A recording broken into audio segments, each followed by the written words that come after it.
بسم اللہ الرحمن الرحیم۔ دنیا میں کروڑوں لاشیں ملیں، لیکن ایک لاش ایسی ہے جس نے سائنس کو بھی خاموش کر دیا اور قرآن کی آیت کو دنیا کے سامنے زندہ کر دیا۔ یہ لاش نہ پوری سڑی، نہ مٹی ہوئی، نہ تباہ ہوئی، بلکہ 3000 سال تک محفوظ رہی۔ آخر یہ کیسے ممکن ہے؟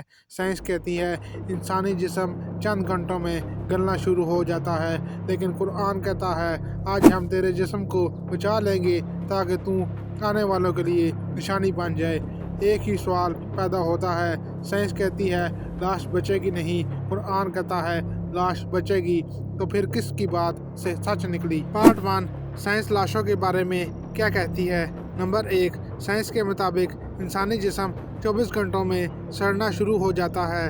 سیلز ٹوٹتے ہیں، خون جم جاتا ہے، جلد رنگ بدلتی ہے۔ نمبر 2، پانی میں ڈوبنے والی لاشیں سب سے تیزی سے گلتی ہیں۔ سالٹ واٹر جسم کو تیزی سے تباہ کرتا ہے۔ سمندر میں مچھلیاں اور بیکٹیریا لاش کو چند گھنٹوں میں ختم کر سکتے ہیں۔ 4000 سال تک جسم کا محفوظ رہنا سائنس کے نزدیک ناممکن ہے، لیکن ایک ایسا جسم موجود ہے جو 3000 سال سے محفوظ ہے۔ سائنس حیران ہے، قرآن پہلے ہی بتا چکا تھا۔ پارٹ 2، قرآن کی پیشن گوئی، ایسی بات جو اس زمانے میں ناممکن تھی۔ اللہ نے فرمایا آج ہم تیرے جسم کو بچا لیں گے تاکہ تو آنے والوں کے لیے نشانی بن جائے۔ غور کریں، یہ آیت 1400 سال پہلے نازل ہوئی۔ اس وقت دنیا کو پتہ ہی نہیں تھا کہ فرعون کی لاش کہاں ہے۔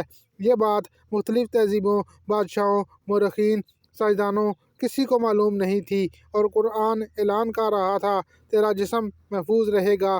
یہ اعلان ایک چیلنج تھا، پوری تاریخ، پوری سائنس، پوری انسانیت کے لیے۔ پارٹ 3، سائنس کا دھماکہ جو 1898 میں دریافت ہوا۔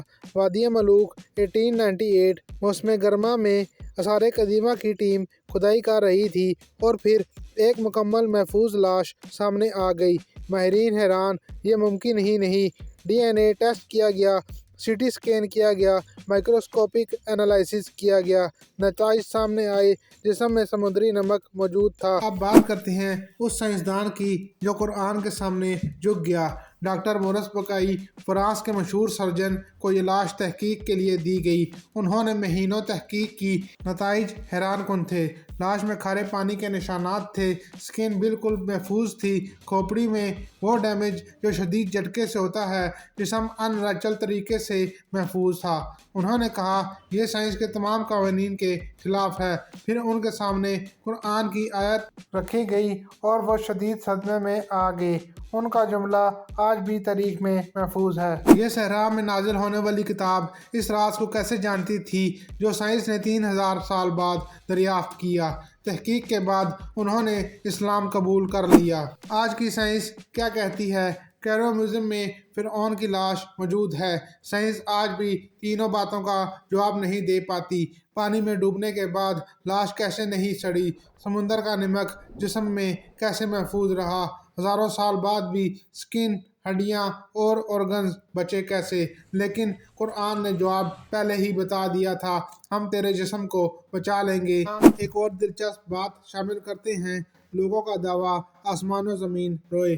فرعون کے مرنے کے بعد صدیوں تک لوگ کہتے رہے جب فرعون ڈوبا تو آسمان و زمین روئے تھے۔ زمین نے اسے قبول نہیں کیا، آسمان نے اس پر گریہ کیا، لیکن قرآن نے یہ بات واضح طور پر رد کر دی۔ اللہ نے فرمایا نہ آسمان اس پر رویا، نہ زمین، اور نہ ہی اسے کسی مہلت دی گئی۔ یعنی جس ظالم نے انسانوں کو رلایا، اس کے لیے نہ کائنات کا ایک ذرہ بھی نہیں رویا، بلکہ حقیقت یہ تھی آسمان بھی خوش، زمین بھی خوش، اور سمندر نے اسے نگل دیا۔ ناظرین، آپ کو آج کا راز کیسا لگا؟ کمنٹ میں ضرور بتائیں اور چینل کو لائک اور سبسکرائب ضرور کریں۔